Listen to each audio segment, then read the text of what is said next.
நண்பர்கள் அனைவருக்கும் அன்பான வணக்கம். சன் ஃபார்ம்ஸுக்கு உங்களை அன்புடன் வரவேற்கிறேன். இந்த வீடியோ பதிவில் ஒரு அருமையான கன்று மாடோட விற்பனை பதிவு பார்க்கலாங்க. சேனல் முதல் முறையாக பார்க்குறீங்கன்னா சப்ஸ்கிரைப் பண்ணிக்கங்க.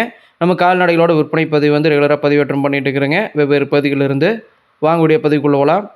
வீடியோவில் பார்க்கக்கூடிய மாடு பார்த்தீங்கன்னா 2ஆம் ஈத்து மாடுங்க. மாடு கன்று போட்டு தற்போதைக்கு 10 நாட்கள் ஆகுதுங்க. அழகிய கிடாரி கன்று போட்டிருக்குதுங்க. மாடு நல்ல ஒரு பெருங்கூட்டு மாடுங்க.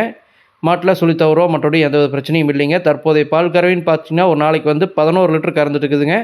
இன்னொரு ஒரு வாரம் 10 நாள் போகும்பொழுது இன்னொரு 2 லிட்டர் கூடுதலாக ஒரு நாளைக்கு 13 லிட்டர் கறவை எதிர்பார்க்கலாம்னு சொல்லியிருக்கிறாங்க. 2ஆம் ஈத்து மாடு தாங்க. 6 பல் மாடு வாங்கிட்டாலும் அதிகப்படியான ஈத்து வச்சு கறந்தக்கூடிய மாடுங்க. மாட்டோட மடி செட்டுன்னு பார்த்துட்டிங்கன்னா உள்மடி மாடுங்க, அடைச்ச மடி மாடுன்னு சொல்லி மாட்டுக்க தரப்புன்னு தெரிவிச்சுக்கிறாங்க. இந்த மாடு விற்பனைக்காக வந்திருக்கக்கூடிய இடம் பார்த்துட்டிங்கன்னா திருச்சி மாவட்டத்துலேருந்து விற்பனைக்காக வந்திருக்குதுங்க. திருச்சி மாவட்டம் பாடலூருங்கிற கிராமத்தில் விற்பனைக்காக இருக்குதுங்க. மாட்டுக்காரரோட கான்டாக்ட் நம்பர் வீடியோவில் டிஸ்பிளே பண்ணிக்கிறேங்க. மாட்டோட விற்பனை விலை 55,000 சொல்லியிருக்கிறாங்க. அனுசரித்து கொடுக்கலாங்கிற மாதிரி தெரிவிச்சுக்கிறாங்க. விருப்பப்படக்கூடிய நண்பர்கள் கான்டாக்ட் பண்ணி பேசி வாங்கிக்கோங்க. நன்றி, வணக்கம்.